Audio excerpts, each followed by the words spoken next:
¿Cómo les va, chicos? Me da gusto saludarlos nuevamente. Vamos a continuar con nuestro contenido de curso. Seguimos avanzando y avanzando, ¿no? Ya hoy, 15 de agosto, estamos iniciando una nueva semana de agosto y trabajaremos con el tema de conservación del momento angular. Bien, que estamos próximos a terminar nuestra primera unidad, ¿no? Nuestra primera unidad pues llegaría hasta el tema de ejemplos de conservación del momento angular. De allí para adelante pues iniciaríamos nuestra segunda unidad. Se recordarán que en la última clase estábamos hablando sobre lo que era el momento angular, ¿no? Dijimos que el momento angular se relacionaba con el momento lineal. El momento lineal era la capacidad de un objeto para tener movimiento, ¿sí? La capacidad de movimiento. Y hablábamos del ímpetu angular o del momento angular como la capacidad de un objeto a rotar, ¿verdad? La capacidad que tiene ese objeto a rotar. Vimos pues que el momento angular pues tiene ciertas características, que es un vector que apunta en la misma dirección que la velocidad angular, perpendicular a donde se genera el movimiento. Vimos las unidades de medida que tiene. Vimos cómo se puede calcular la magnitud de este momento angular, su dirección, pues utilizando la idea de la rotación del movimiento de las agujas de un reloj para poder saber si es positivo o negativo. Y vimos cómo el momento angular se relaciona con el momento de torsión. Vimos que la torca o el torque o momento de torsión pues no es nada más que la razón de cambio del momento angular respecto al tiempo. Esta parte, miren, es bien importante. La torca es igual a la derivada del momento angular respecto al tiempo.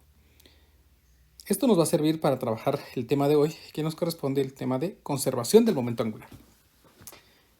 Para eso voy a utilizar primeramente la ecuación que acabamos de ver. El torque es igual a la razón de cambio del momento angular respecto al tiempo. Es decir, la razón de cambio del momento angular pues no es nada más que la torca.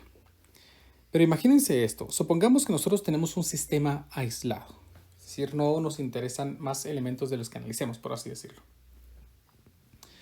en el que la suma de todas las torcas es igual a cero. Vean qué va a pasar con esta condición. Si la suma de todas las torcas, o lo que llamamos torca neta o torque neto, es igual a cero, es decir, sobre un objeto pues no actúan más que las torcas generadas por él mismo, es decir, no se generan torcas externas, yo puedo afirmar que la derivada del momento angular respecto al tiempo es igual a cero.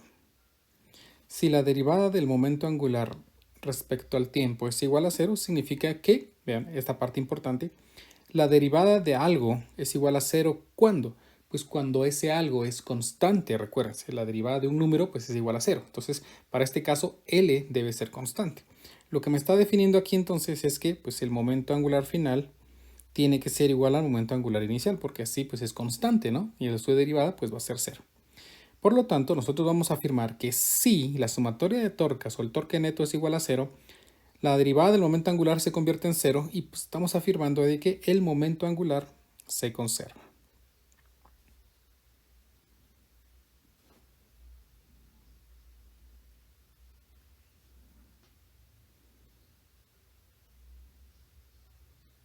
¿Sí? El momento angular se conserva.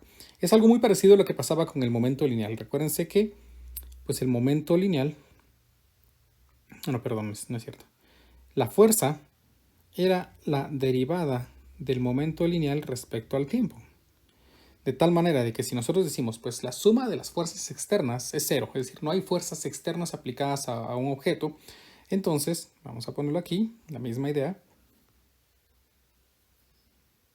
Si la suma de las fuerzas, o sea, la fuerza neta, es igual a cero, entonces nos queda que la derivada del momento lineal respecto al tiempo, pues es igual a cero. Otra vez, ¿la derivada de qué es igual a cero? Es la derivada de una constante. Entonces estamos diciendo que P es constante, es decir, estaríamos diciendo de que el momento lineal es constante y por lo tanto pues el momento final en cualquier punto es igual al momento inicial y estaríamos hablando de que el momento lineal se conserva.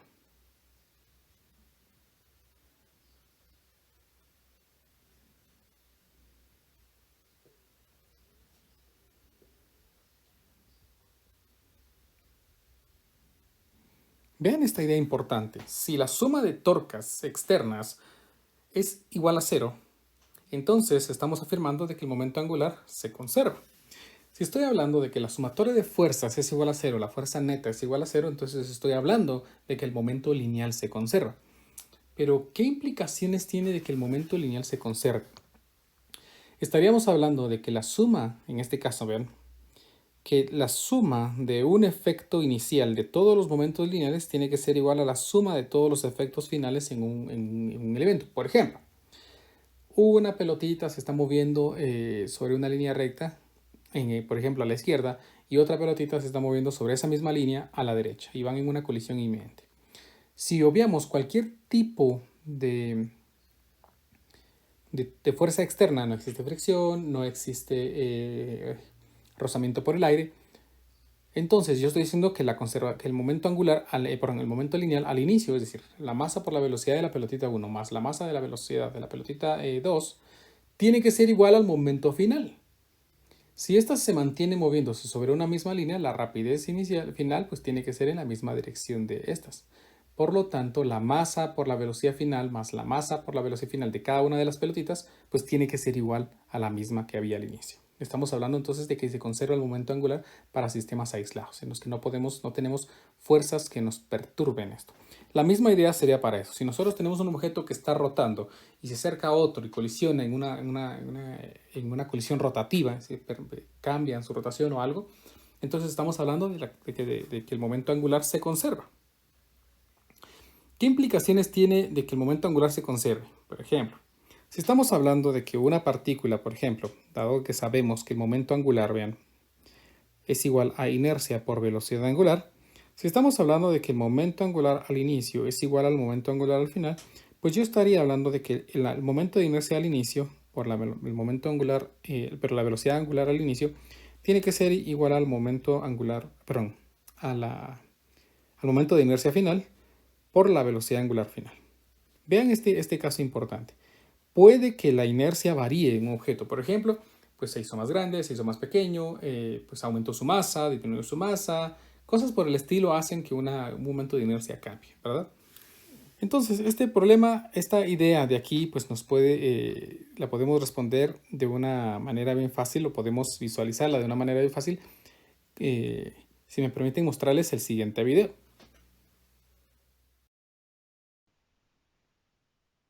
Observemos el siguiente video. Noten que aquí tenemos una bailarina y noten cómo está girando con la pierna extendida y los brazos extendidos y de pronto los lleva hacia adentro. Observen cómo ha aumentado su rapidez. Vámonos otra vez. Vean, la pierna extendida, ahora cierra la pierna, cierra los brazos y su velocidad aumenta. Noten por favor entonces que ahí tiene un momento de inercia muy alto. En esta parte vean, un momento de inercia muy alto. Y en el momento de cortar los brazos, su momento de inercia decae, lo que se ve en consecuencia que su velocidad angular aumente.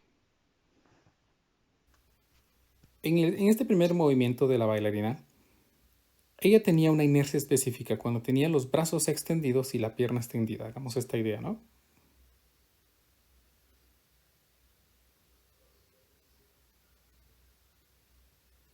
Cuando ella estaba girando en esta dirección, así, tenía una rapidez inicial,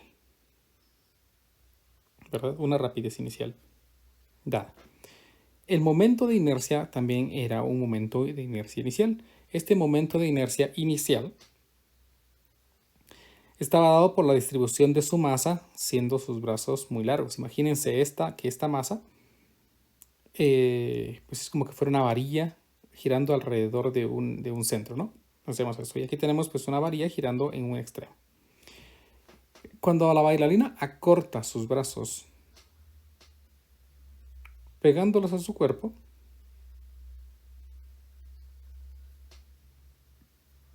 su inercia decreció. ¿Por qué?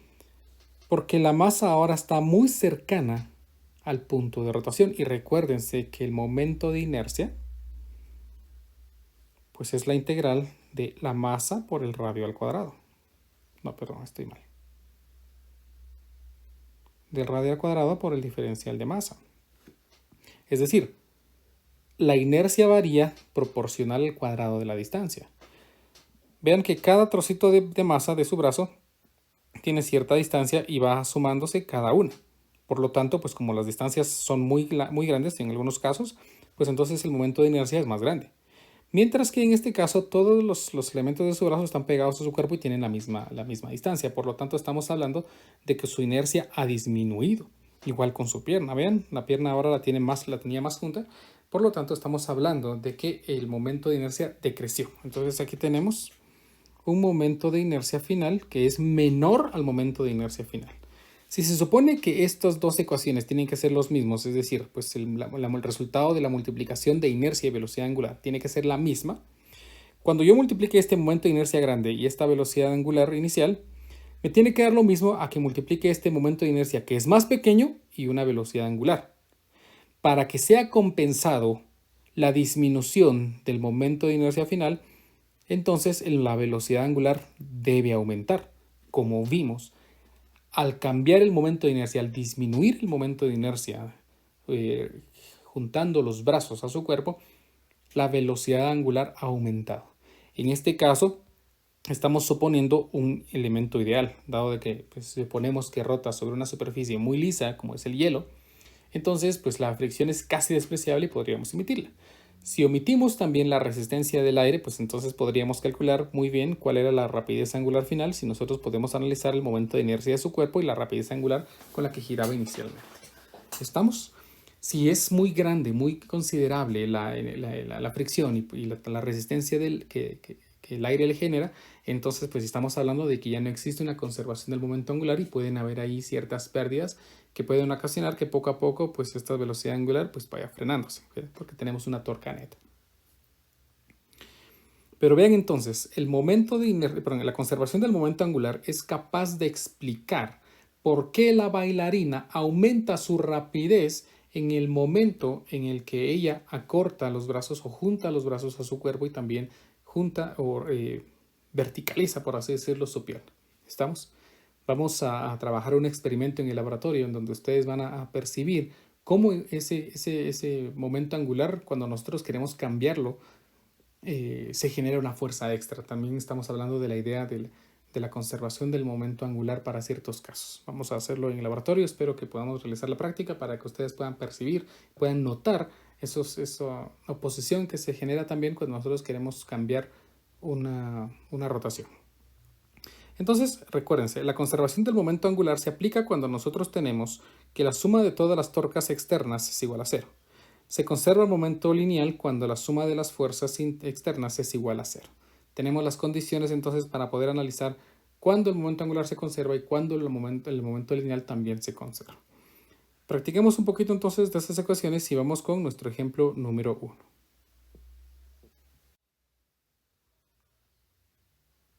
Nuestro ejemplo número 1 dice así. El disco de la figura P1146, o sea, este de acá, tiene una masa de 0.12 kilogramos. ¿Ven? Tiene una masa de 0.12 kilogramos. La distancia del disco al centro de rotación es originalmente 40 centímetros. ¿Bien? La distancia del disco al centro de rotación es originalmente 40 centímetros. Vean, se está girando, ¿ven? Originalmente a una distancia de 40 centímetros de este agujero. Y el disco está deslizándose con una rapidez de 80 centímetros sobre segundo. La cuerda es jalada hacia abajo 15 centímetros a través del hoyo en la mesa sin fricción. Vean, la mesa no tiene fricción. Ese elemento es bien importante. Sin fricción. Determine el trabajo realizado sobre el disco. Sugerencia, se considere el cambio de energía cinética. Muy bien. Vean que esta partícula o este disco, si lo consideramos como una partícula, tiene su propio momento de inercia al estar girando alrededor de esto, ¿no? Si lo consideramos como una partícula, su momento de inercia está dado por masa por radio al cuadrado. En el momento en que nosotros jalamos esto hacia abajo y acortamos su radio, su momento de inercia ha cambiado. Si consideramos que no existe fricción, entonces va a ser un problema en el que vamos a permitirnos utilizar la conservación del momento angular para hallar algunos datos que nos puedan ser útiles. Entonces, como tengo aquí que no hay fricción,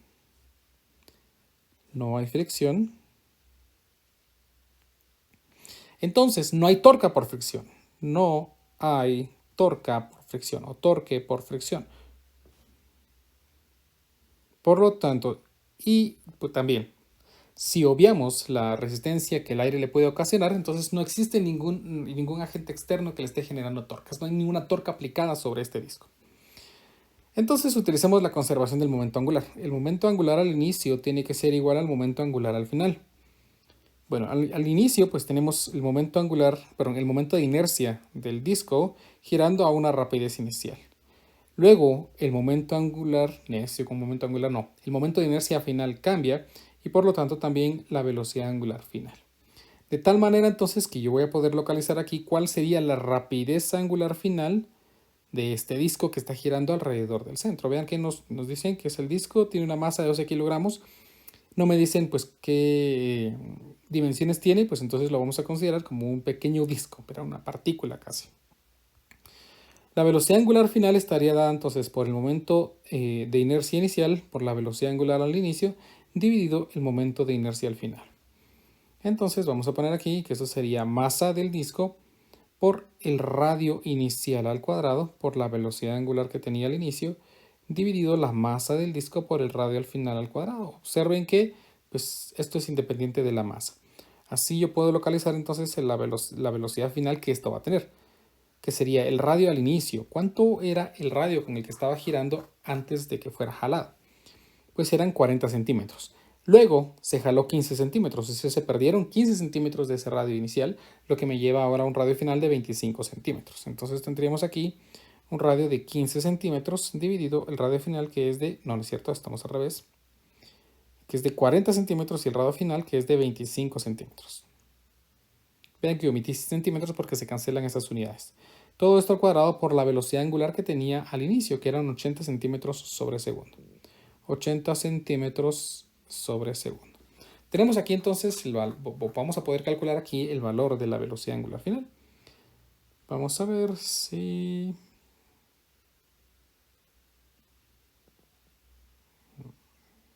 Ahí está. Me quedaría esta expresión como 40 sobre 25 al cuadrado multiplicado por 80. Y aquí tendríamos entonces el valor de la velocidad angular final. Como he disminuido su radio, su momento de inercia ha caído, y su rapidez final entonces ahora está dada por 204.8 centímetros sobre segundo. Esta sería la rapidez con la que el objeto estaría girando ahora. Pero eso no es lo que me pide el problema. El problema no me pedía qué rapidez. El problema me dice determine el trabajo realizado sobre el disco. Y me dan una sugerencia. Considere el cambio de energía cinética. Bueno, pensemos por qué me dan esa sugerencia. Pues resulta que existe el teorema del trabajo y la energía. Vamos a escribir aquí teorema del trabajo y la energía cinética.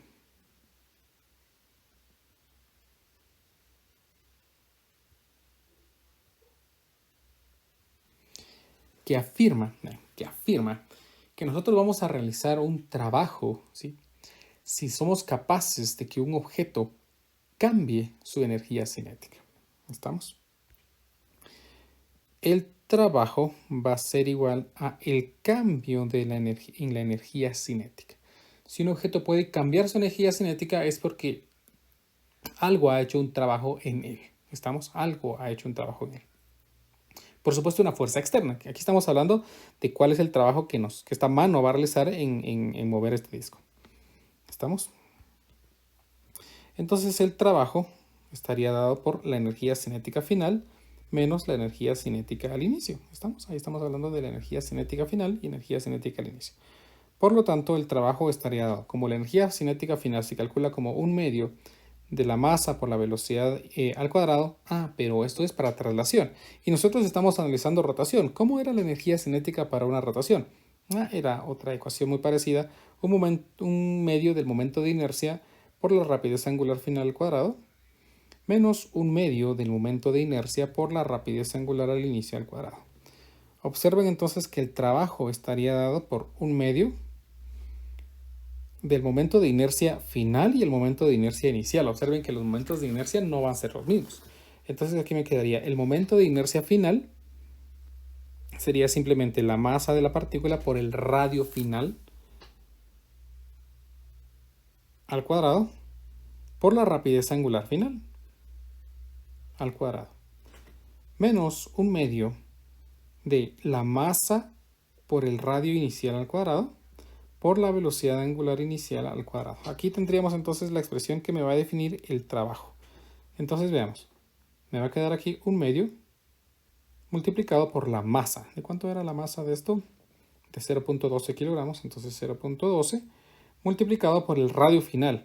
El radio final era de 25 centímetros, entonces aquí sí voy a poner 0.25 metros al cuadrado. Todo esto por la rapidez angular final, que me quedó bien grande, de 204.8 centímetros sobre segundo. Lo pasamos a metros, 2.048 metros sobre segundo al cuadrado. Menos 1/2 de la masa, otra vez, que sigue siendo la misma, ¿no? 0.12, por el radio al inicio, que eran 40 centímetros, 0.4 metros al cuadrado, por la velocidad angular al inicio, que era de 80 centímetros sobre segundo, o sea, 0.8 metros sobre segundo, todo esto al cuadrado. Si he ingresado bien los datos a mi ecuación, entonces aquí tengo el trabajo realizado. El trabajo realizado es de 9.58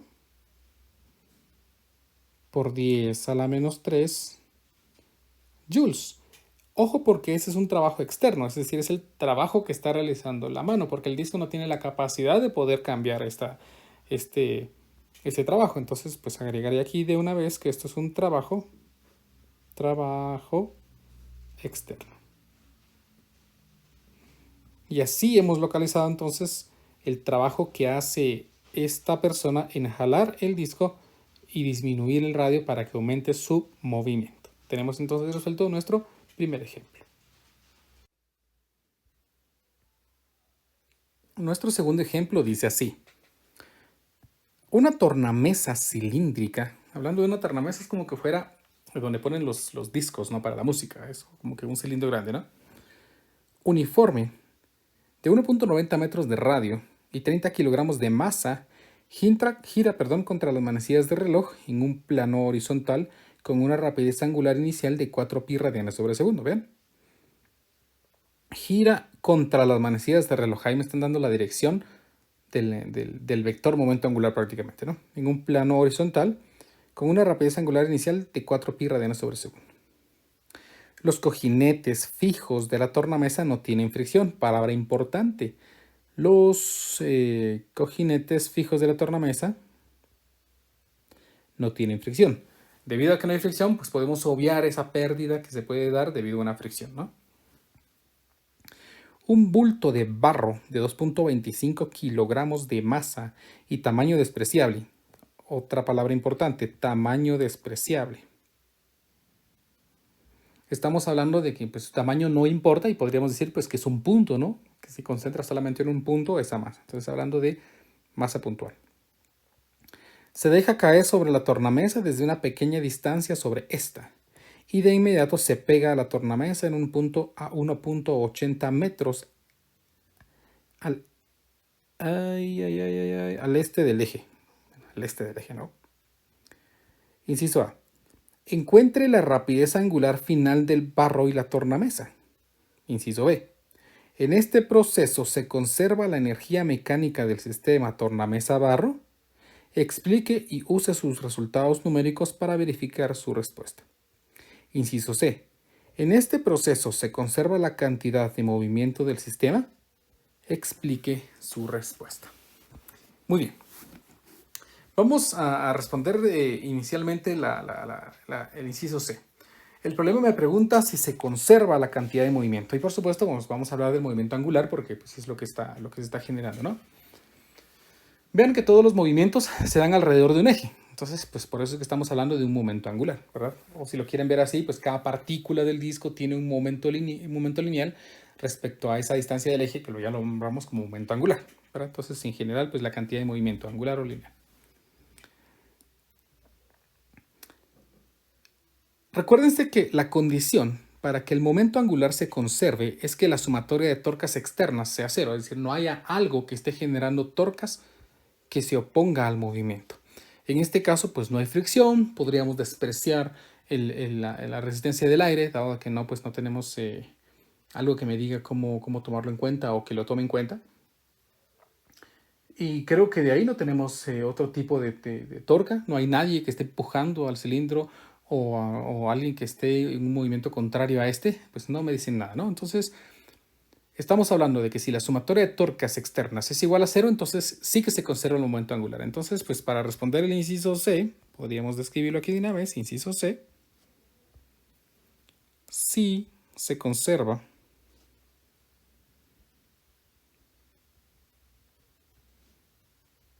el movimiento.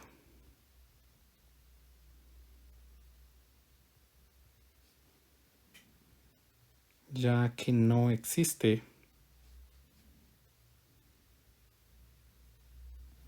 no existen, mejor dicho, torcas o torques externos. ¿Estamos? No existen torques externos, no hay momentos de torsión que se generen allí en algún instante que permitan que la rotación se detenga. Bueno, vamos con el inciso A. Dado de que sí sabemos que se conserva el momento angular, pues entonces el inciso A se encuentra la rapidez angular del final, angular final del barro y la tornamesa. Como en el momento que me dicen que esto se pega, el barro se pega a la tornamesa, estos van a girar juntos, entonces van a tener la misma rapidez angular. Entonces intentemos pues, pensar que la tornamesa es esto que yo estoy dibujando.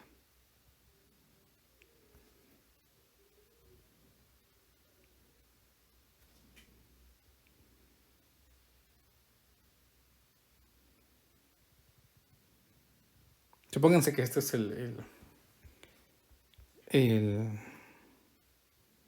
la tornamesa, ¿no? Supónganse que nosotros lo podemos ver desde aquí. Esta es nuestra vista y nosotros miramos que esto está girando en contra de las manecillas de reloj. Creo que eso me decía. En contra de las manecillas de reloj, sí. En contra de las manecillas de reloj. Entonces tengo la seguridad de que esto gira pues en esta dirección. Con una rapidez angular inicial de 4pi radianes sobre segundo. Entonces coloquemos aquí que la rapidez angular inicial sería 4pi radianes sobre segundo. Vamos a ver. Un bulto de barro de 2.25 kilogramos. Ah, bueno, solo necesito los datos también de la tornamesa. 1.90 de metros de radio y 30 kilogramos de masa. Entonces, pensemos, esto tiene una masa de 30 kilogramos y un radio de 1.90 metros.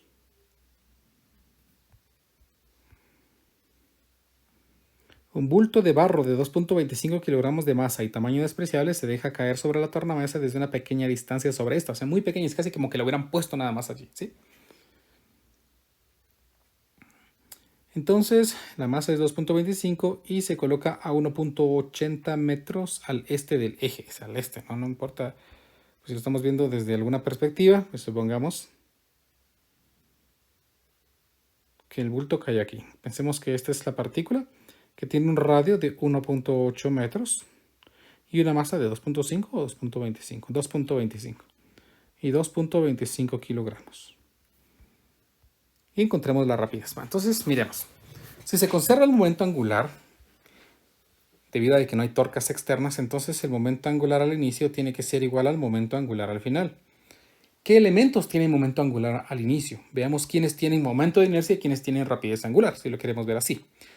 Al inicio, lo único que se está moviendo es la tornamesa. Por lo tanto, aquí me quedaría que su momento angular, el momento angular de este, estaría dado por la inercia, ¿sí? de la tornamesa, pongámosles I sub t, multiplicado por la velocidad angular al inicio. Nada más. ¿Qué hay al final? Vean de que también es importante que notemos que esto, ¿ven? Cae desde de una distancia muy pequeña. Entonces casi que como lo estamos colocando allí no tenía movimiento antes y podemos ignorar su momento angular. Al final tenemos el momento de inercia de la tornamesa, porque en teoría esta no va a cambiar, por la rapidez angular final. Pero también tendríamos el momento de inercia de la masa ¿qué es? De barro. Vamos a ponerle entonces aquí barro por la rapidez angular final de esta. Vean que van a girar a la misma rapidez angular. Como se van a pegar, giran a la misma rapidez angular. De tal manera que yo podría escribir aquí que la inercia de la tornamesa multiplicada por la velocidad angular al inicio sería igual a la rapidez angular final multiplicado por el momento de inercia de la tornamesa más el momento de inercia del barro. De tal manera que me quedaría aquí que la velocidad angular final estaría expresada por el momento de inercia de la tornamesa por la velocidad angular al inicio. Todo esto dividido entre el momento de inercia de la tornamesa más el momento de inercia del barro. Vean qué va a pasar. Noten esta parte importante. Si aquí no tuviéramos la inercia del barro, vean que esto sería 1 y la rapidez angular sería siendo la misma, ¿no? Pero vean que como vamos a incrementar el denominador, entonces la velocidad angular va a disminuir. ¿Por qué? Aumentamos la inercia, como el ejemplo de la bailarina. Si la bailarina hubiera estado girando muy rápido con sus brazos cerrados y estiraba sus brazos, su momento de inercia aumentaba y por lo tanto su velocidad angular va a disminuir por la conservación del momento angular. Pues aquí vemos que se está cumpliendo esta parte. Por lo tanto, la rapidez angular final estaría dada por el momento de inercia de la tornamesa. Por ser un disco, pues estaría dado por 1/2 de la masa por el radio al cuadrado por la velocidad angular al inicio. Dividido otra vez el momento de inercia de la tornamesa, 1/2 de la masa por el radio al cuadrado más la inercia del barro. Pues que como no se ignora su tamaño, pues es una partícula, entonces es masa por radio al cuadrado. Ingresemos datos a nuestra ecuación. Aquí me quedaría entonces 1/2 de la masa del disco, que era de, ¿qué era? 30 kilogramos. 30 kilogramos multiplicado por el radio, que es 1.90 metros, al cuadrado por la rapidez angular al inicio, que era de 4pi radianes sobre segundo. Entonces 4pi radianes sobre segundo. Todo esto dividido entre 1/2 de los 30 kilogramos multiplicado por el radio nuevamente. Es de 1.90 metros. Más la masa del barro, que es de 2.25 kilogramos. Multiplicado por el radio. Y el radio es de 1.80 metros. Entonces, pues aquí tendríamos ya todos los datos para poder calcular el valor de nuestra velocidad angular final. Veamos cuánto sería esto. Me quedaría aquí una fracción.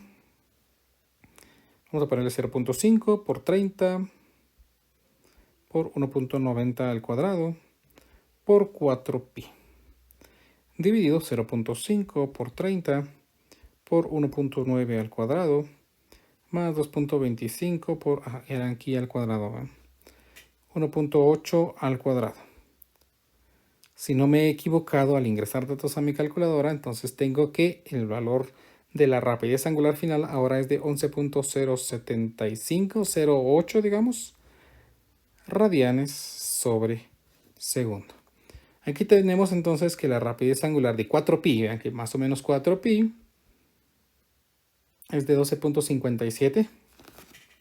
Ha disminuido, ¿verdad? La rapidez angular ha disminuido. ¿Por qué? Porque el momento de inercia de todo el sistema ha aumentado. Si lo vemos como un todo, el momento de inercia ahora es mayor y por eso la velocidad angular tiene que disminuir. Ahí tenemos entonces el primer inciso resuelto de nuestro problema, que era el inciso A.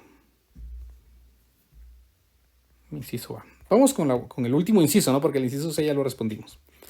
El inciso B me dice: en este proceso se conserva la energía mecánica del sistema tornamesa-barro. Explique y use sus resultados numéricos para verificar su respuesta. Bueno, miremos pues. Recuérdense que en el curso anterior ustedes aprendieron sobre la idea del momento lineal, ¿no? Y el momento lineal los llevó a la idea de las colisiones. En las colisiones pues aprendieron principalmente dos tipos. Las colisiones en una dimensión y las colisiones en dos dimensiones. Si dejamos de lado las colisiones en dos dimensiones y nos concentramos en las colisiones de una dimensión, pues en general pueden haber colisiones elásticas y colisiones inelásticas. Una colisión elástica, ¿ven? Una colisión elástica es aquella en la que los dos objetos colisionan y luego de la colisión cada uno pues, toma su propia dirección, ¿sí? O en la misma dirección pero siguen separados, no, no se unen para seguir. Mientras que en una colisión inelástica, los objetos luego de la colisión permanecen juntos. Cada una de estas colisiones tenía su característica. Por ejemplo, las colisiones elásticas tenían la característica, como ya les mencioné primero, de que los objetos después de la colisión se separaban. Además de eso, se afirma que la energía en este tipo de colisiones se conserva.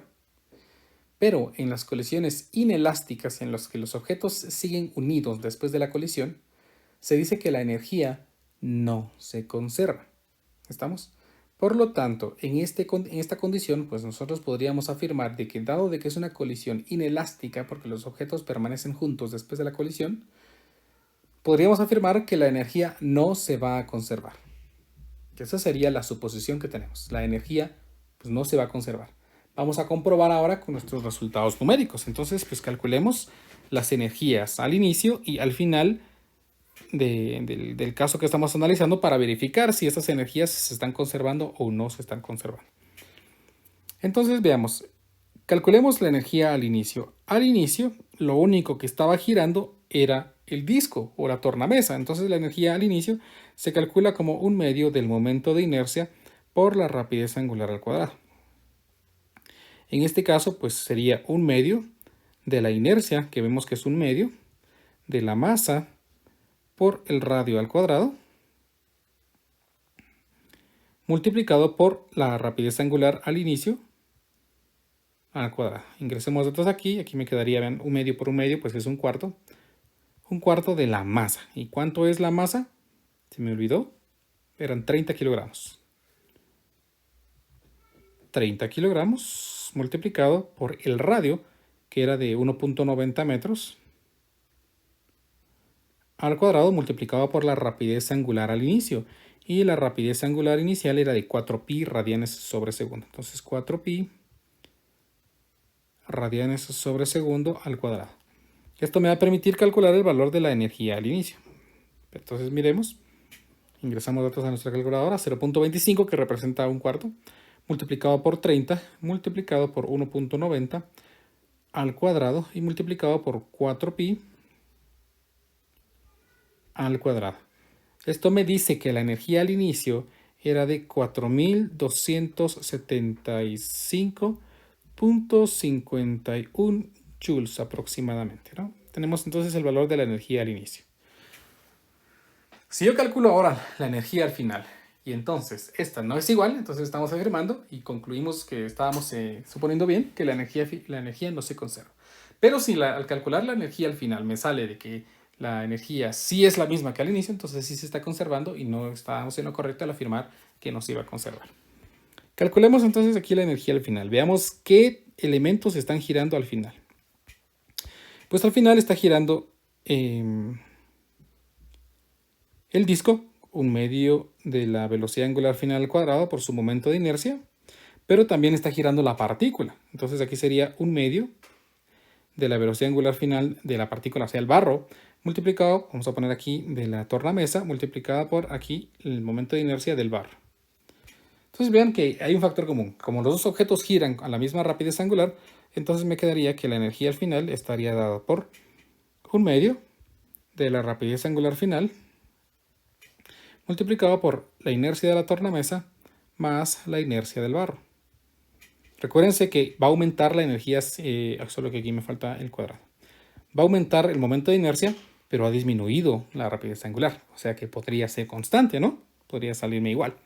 Ingresamos datos a nuestra calculadora entonces. Aquí me quedaría que el momento de inercia al final estaría dado por un medio de la rapidez angular final, que no recuerdo era 11.08 radianes sobre segundo. Todo esto elevado al cuadrado, multiplicado por los momentos de inercia. Entonces el momento de inercia de la tornamesa es un medio de la masa. Bueno, ingresemos datos de una vez, ¿no? La masa es de 30 kilogramos, multiplicado por el radio al cuadrado, y el radio es de 1.90 metros. Todo esto al cuadrado. Más la masa del barro, que es 2.25 kilogramos, multiplicado por el radio al cuadrado, y el radio es 1.80 metros. Todo esto al cuadrado. Hagamos los cálculos en nuestra calculadora y veamos de cuánto es esta energía al final. Entonces aquí me quedaría 0.5 multiplicado por 11.08 al cuadrado, multiplicado por 0.5 por 30, multiplicado por 1.90 al cuadrado, no, 1.90, más 2.25 por 1.80 al cuadrado. Esto me da como resultado 3.771.38 joules. Aquí tenemos entonces que la energía al final no es igual que la energía al inicio. Y por supuesto vean que la energía al final es menor. ¿Qué significa? Que hemos perdido energía en ese traspaso de velocidades. En esa colisión se ha perdido energía.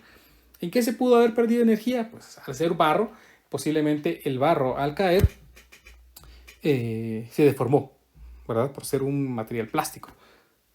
Es decir, se deforma y no regresa a su estado original, ¿no? Se deformó y esa energía que se invirtió en la deformación es la energía que se ve reflejada aquí como una pérdida de energía. Entonces, pues aquí estamos seguros que la energía al inicio no es igual a la energía al final, comprobando o demostrando que nuestra teoría de que la colisión, al ser inelástica, no iba a conservar la energía, pues se ha cumplido. Así hemos terminado entonces pues nuestro segundo ejemplo.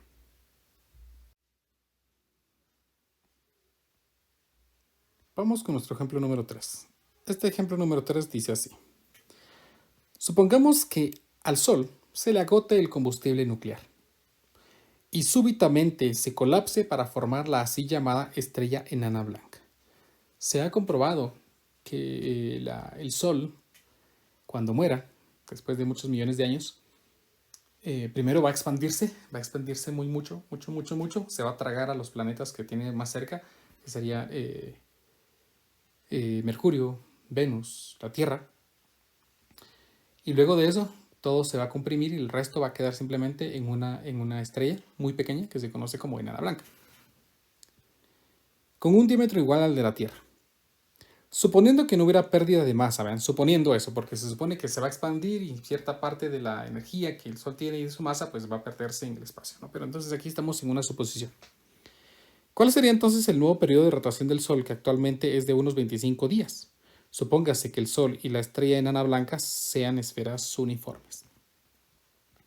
Aquí ya tengo listos pues ciertos datos que me iban a servir, como la masa del Sol de 1.989 por 10 a la 30 kilogramos, el radio del Sol que es de 6.96 por 10 a la 8, el radio de la Tierra que es de 6.37 por 10 a la 6 metros. Esto los obtuve de una tabla de un libro de física. Ustedes pueden buscarlo, posiblemente varíen un poco dependiendo de la edición del libro, ¿no? Posiblemente. Muy bien.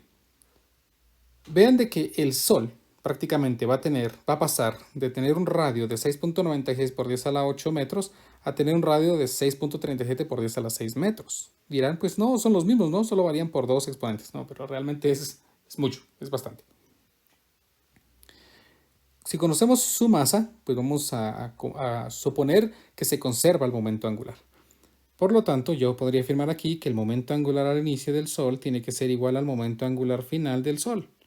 Por lo tanto, sería que su inercia por su rapidez angular va a ser igual a su inercia inicial, a su inercia final por su velocidad angular final. Pero ven que no tengo la velocidad angular inicial, pues más o menos, porque lo que se refiere es cuál sería entonces el nuevo periodo de rotación del Sol, que actualmente es de unos 25 días. Este periodo es el tiempo que tarda en dar una vuelta. Vean que la Tierra tarda un día en completar una vuelta, ¿no? Un día, 24 horas aproximadamente en completar una vuelta. El Sol tarda 25 días, entonces ahí me están dando su rapidez angular de forma no explícita.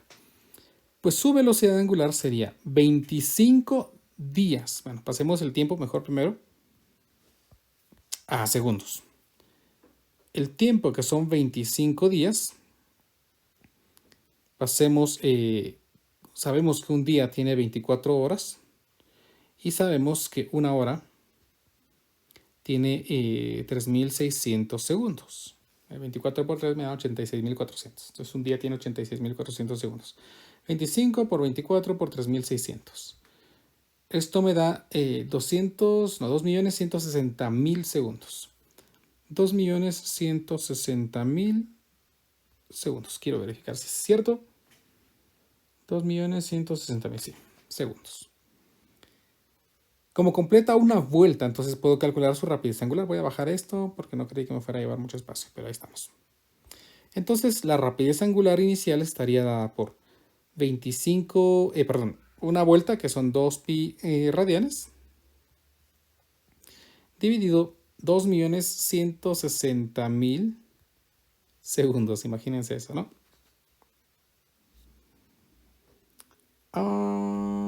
Que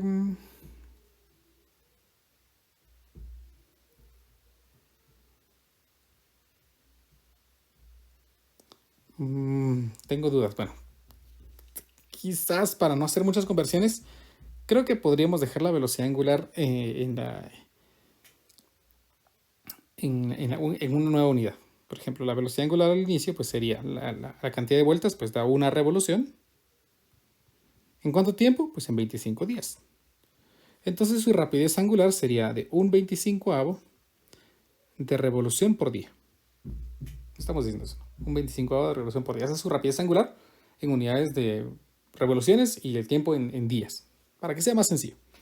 Entonces miremos, su momento de inercia, si suponemos que es una esfera, pues vayamos a ver cuánto es el momento de inercia de una esfera. Recuérdense que yo les dejé asignada una tarea para que ustedes comprobaran el momento de inercia de una esfera. Y pues espero que ya hayan entregado para practicar pues esos temas que aprendimos, ¿no? Vamos a ver dónde se quedó esto. Debe estar muy cerca por aquí. Ahí estamos.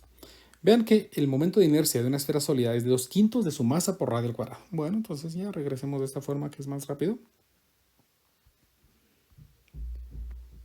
Aquí me quedaría entonces pues 2/5 de la masa por el radio inicial al cuadrado por la velocidad angular al inicio, y esto es igual al momento de inercia al final, que sería 2/5.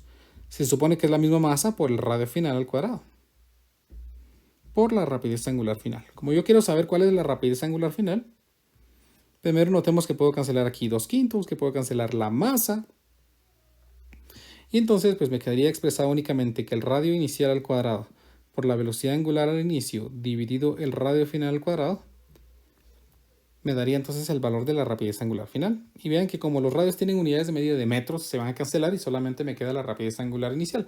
De tal forma de que podría expresarla en la misma forma, ¿no? Revoluciones por día. Entonces aquí me quedaría el radio al inicio, dijimos que era el radio del Sol. 6.96 por 10 a la 8 metros. Dividido el radio final, que sería de 6.37 por 10 a la 6 metros. Todo esto al cuadrado multiplicado por la rapidez, que la dejamos como un 25avo de revolución por día. Entonces multipliquemos esto, sería 6.96, dejémoslo en fracción. 6.96 por 10 a la 8 dividido 6.37 por 10 a la 6. Este resultado al cuadrado. Hola, vean que es bien grande, ¿no? Multiplicado por 1,25. Esto me está diciendo ahora que su rapidez angular final estaría dada por 477.53 revoluciones por día. Bien, por día. Si antes él daba una vuelta en 25 días, aquí estoy diciendo que va a dar una vuelta Pero te va a dar 477.53 revoluciones en un día. Calculemos, pues, cuántos... ¿Cuántas revoluciones, en cuánto tiempo haría una revolución? ¿Sí? ¿En cuánto tiempo haría una revolución? Entonces, pasemos esto a segundos, perdón, por lo menos a horas para ver qué pasa. Pues aquí veamos que voy a pasar esto a horas. Un día es igual a 24 horas. Entonces me quedaría 477.53 dividido 24. Y aquí me queda, vean que 19.9. 19.9 revoluciones por hora. O sea, en una hora está haciendo 19.9 revoluciones, pues todavía es muy grande. Pasémoslo a minutos. 1 hora, 60 segundos. No, perdón, 60 minutos.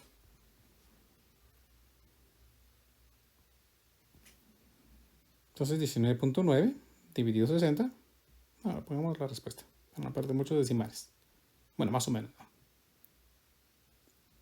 Esto me da 0.3316. 0.3316 revoluciones. ¿Sí? Revoluciones por minuto. Ahí sí ya está mejor. Porque entonces, recuérdense que para calcular el periodo, pues simplemente invierto esta cantidad, ¿no? Si está en revoluciones, por supuesto. Si no, hay que hacer una conversión. Entonces, invierto esto. Vamos a invertirlo. No. Y me queda que está haciendo 3.01 minutos por revolución. Al darle vuelta, ¿no? Porque antes tenía pues 0.3316 revoluciones por minuto, ahora tengo 3.01 minutos por revolución. Eso significa, esta expresión, es que estamos dando una revolución en 3 minutos.